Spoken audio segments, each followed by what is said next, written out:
You're Riley. What are you doing? What's up?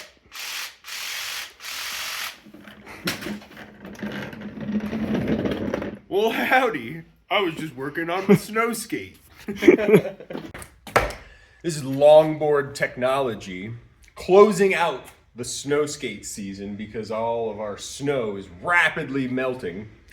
And we are going to take this opportunity to consolidate a bunch of the concepts and ideas that we have developed for the cloud surfers and the snow skates.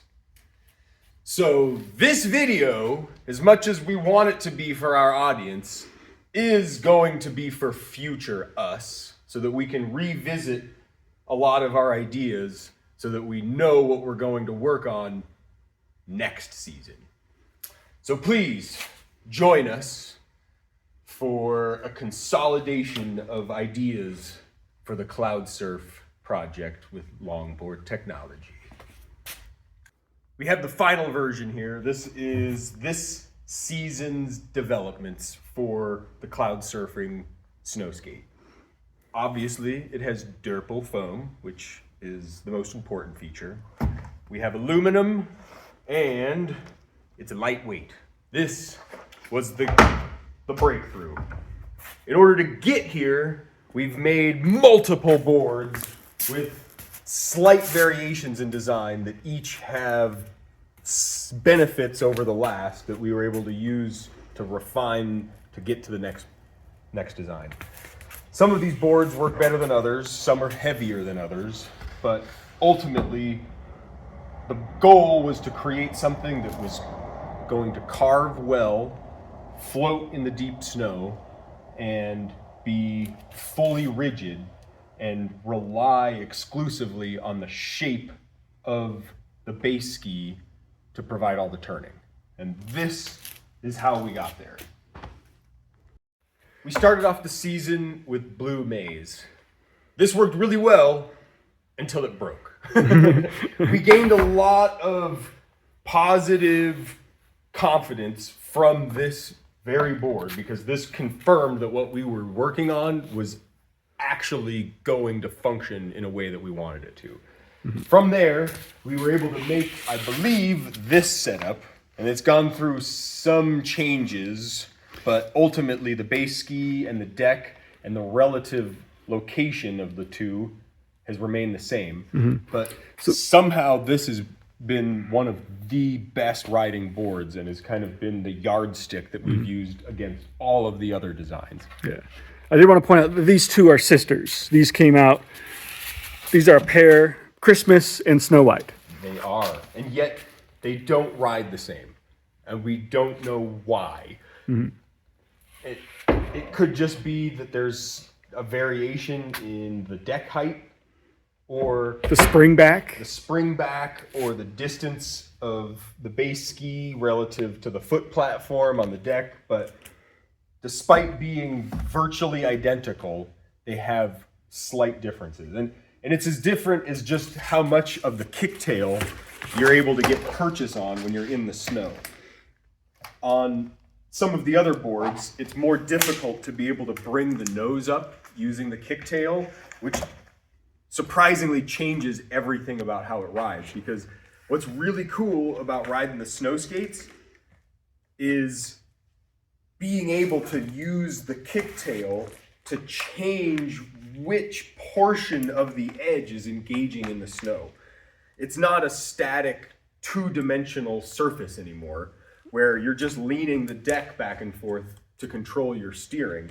You're actually actively maneuvering using the kicktail and loading different parts of the edge to be able to engage into the snow and get different sensations of turning. So the kicktail becomes a huge component in how the board rides.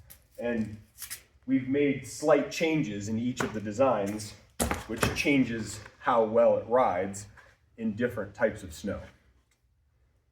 But somehow Snow White accidentally got the magic relationship and has been working better than all of the other ones.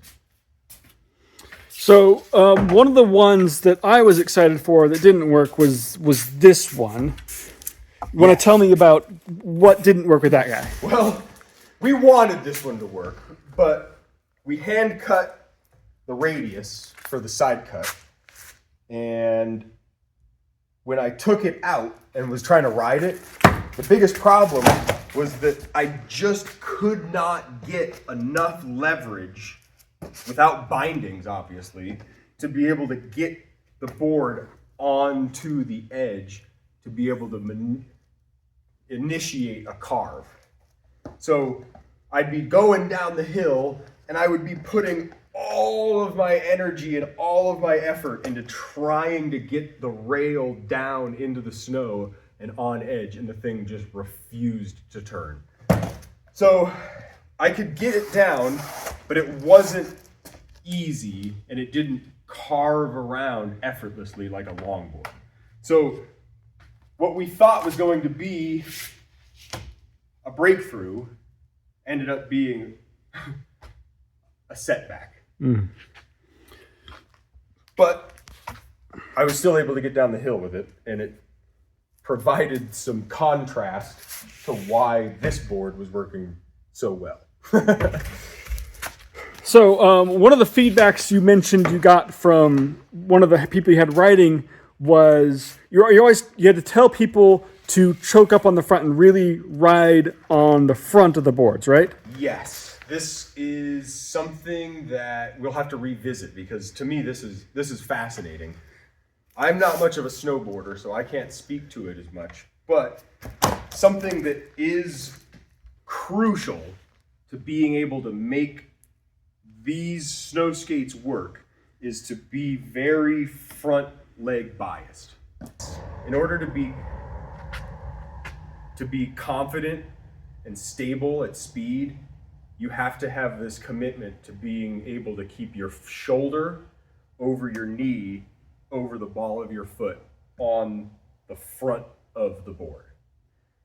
And if you're a snowboarder, I don't think that is intuitive.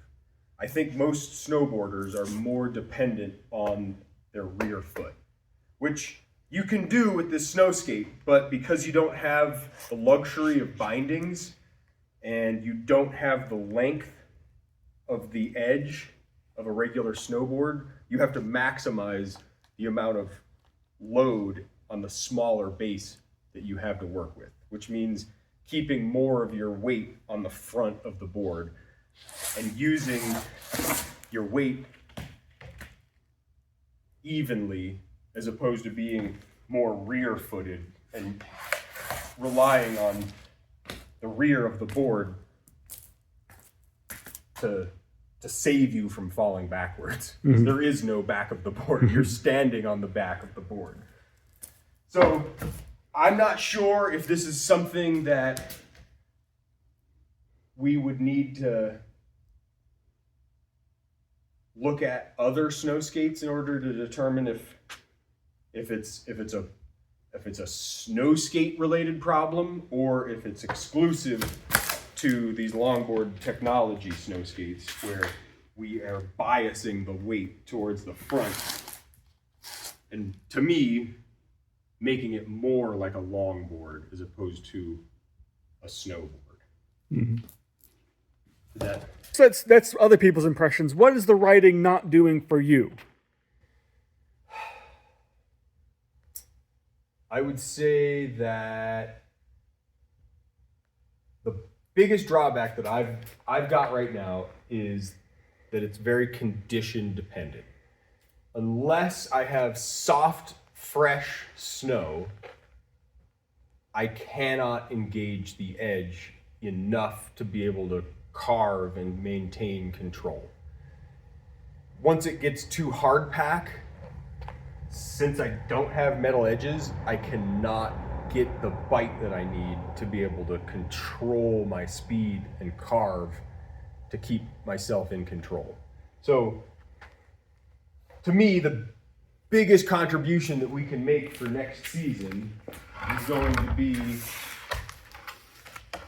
integrating metal edges We even got metal edges this year, and it was just right at the end when the snow ran out, and we our brains switched to summer mode. Yeah. Like it was like overnight, our brains were just off of snow skates, which is why it's very important we make this video. Yes, this is for future Riley. Future Riley, please learn that metal edges is what we left off on, that we need to figure out by next season so that we have the ultimate snow skate for next season.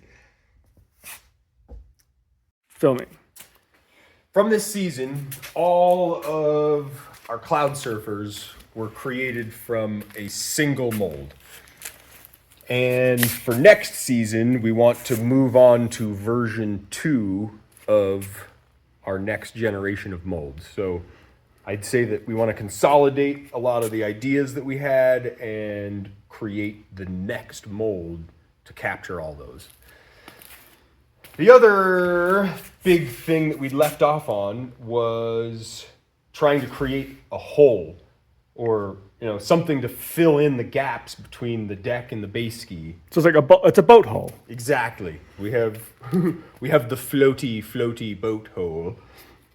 And the big thing that we're trying to accomplish here is filling up the space so that snow does not. Mm-hmm. If there's already material here, then we can eliminate snow building up and creating drag in the softer, wet, heavier snow. Mm-hmm. It's not so much a problem if it's good, fresh Utah powder that can clear and easily get in and out of these voids. But as soon as you get heavier snow, it packs in here, significantly increases the weight of the whole setup, and creates a ton of drag. And if there's one flaw that I have to criticize on all of these versions, is that there is a significant amount of drag on hard pack snow. Mm. So yeah, that's definitely one of the things we're still figuring out. Is it's part of the reason why we need to try P-Tex, because we don't know if the drag is coming from the base material, if it's coming from the fundamental shape. Yeah, of having the side cut. If it's coming from the rocker, if it's coming from not having a flat spot, because the whole because the whole surface of the ski has curvature and shape to it. There's no spot that is flat. So there's all these things, and we don't know where that drag is principally coming from. Yep. Of all of the factors, we're not sure which one is contributing the most to the drag. So the hull is one of those experiments. P-Tex is going to be another one. Yes. A big bottleneck on this project, surprisingly, has been leashes. We don't have a supply for leashes, and the big thing we want to explore next season is the production of our own leashes using rope and vinyl tubing to create this pigtail style leash in different lengths. Different colors, Riley, different colors. And purple will have to be one of the colors that we make these multicolored leashes out of. So, leashes important, mm-hmm. both for safety and for style. Also, in the same vein as rope, is going to be the use of vinyl tubing and rope for handles.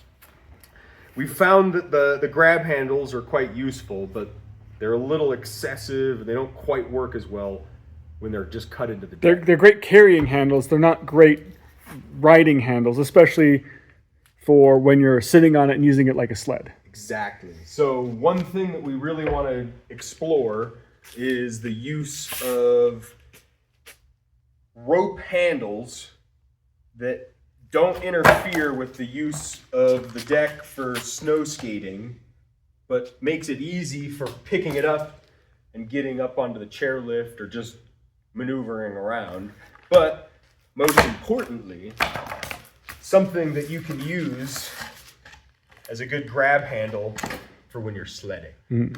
So the thought was the loops will actually come under the bottom of the deck so they don't interfere on the top. Yep. And you can actually pull them around like something like that. And it's out of the way so that if you do pinch your hand somehow, you're not completely pinned against the snow or the ice and the deck and getting your hand completely destroyed. So something that allows you to get good purchase with the handle, but doesn't crush your hand is the goal. Yeah, and it has to be really far forward. Yes. Because we mentioned you have to keep your weight forward for it to be stable, and that's also very, very true when you're sitting on it. Yeah. Ironically, forward good. Another big feature of the snow skates that we've been working with is the use of ice spikes in the soft foam that we put on the decks. The problem is we are dependent on the ice spikes that we put on the bottoms of our boots to be able to get the traction we need to maneuver the board around in the snow. They work really well, and they've served a good purpose, but it destroys the grip tape and it prevents us from being able to just explore what a normal skate shoe or snow boot would do on the deck. But that being said, there are a couple of really good features that the ice spikes have, which is that when you're walking around on ice and snow, you've got a lot of traction to be able to scramble up hills, jump off, scramble through the chairlift line to snake a spot, and it just prevents you from slipping and sliding around in the parking lot and falling on your face. So there is a huge advantage to the ice spikes other than just being able to get traction on the skate. But a big problem is that when you do fall and you lose the board, when you go to step off, where you would normally just slide and be able to, easily fall, when you have a bunch of traction with the ice spikes, you'll end up grabbing too much snow and rolling your ankle and then falling a lot harder than you want to, because normally you would just slide and lose control and make an easy crash. But the ice spikes make a much more violent crash on the harder packed snow. So if there's a way to avoid using the ice spikes, I'd like to do that. But there is a huge advantage, and I think it might just come down to finding the appropriate size and configuration of ice spike for the foam that we've got. So the dream is spikes that we can use, but we don't have to use. And they help you get traction on the ice and on the board, but don't murder your ankles when you bail. Crashing bad. Okay. Another thing we want to work on is extending the effective platform for the deck so that you're not limited to just these 2 foot positions. Yeah. So an actual longer deck, not an attachment. This was my attempt to accomplish this, but this serves the purpose visually. Yeah. So we want to extend the deck to make it full length. And then we also want to play with the width of the ski to better use the edges relative to the width of the deck. Something that happens when you're leaning the boards over is it reaches a point where you can't tip it over any further and engage the edge more aggressively. There's like a point of diminishing return. Yeah. And it's not rail bite either, right? No. It's before the rail bite. Before you get to rail bite, there's some portion of the nose here where the width actually pulls the edge out of the snow, and it prevents you from being able to lean and engage more radius to carve harder. it's a trade-off because it creates some stability. I've been calling it the training wheel effect, where the board might be out of control and you might be trying to find a sweet spot in the snow, and there's kind of this safety bumper here that you can use to just push the rail over and have the board stay stable and confident to be able to recover out of chaos. But there's also a disadvantage in that it doesn't let you turn past a certain point. So I'm convinced that we need to modify the width of this shovel up here in the nose to engage more of the edge to get more of the radius out of the steering. And I think extending the deck platform could also help with that, just being able to load the shovel more. Anyway, something else to explore next season. Ooh, mountain board. Oh, that's right. Oh, it's not quite ready for that. We need to close out the Snowskate season. So, David, Riley, pay attention. We need to consolidate all of the awesome things we've discovered with the cloud surfing for Longboard technology next season Snowskate. Pay attention to this video so that we can make the next version even better. This is Longboard technology, over and out. Whoa! It was past Riley talking to future Riley while present Riley is watching the video about snow skates for next season.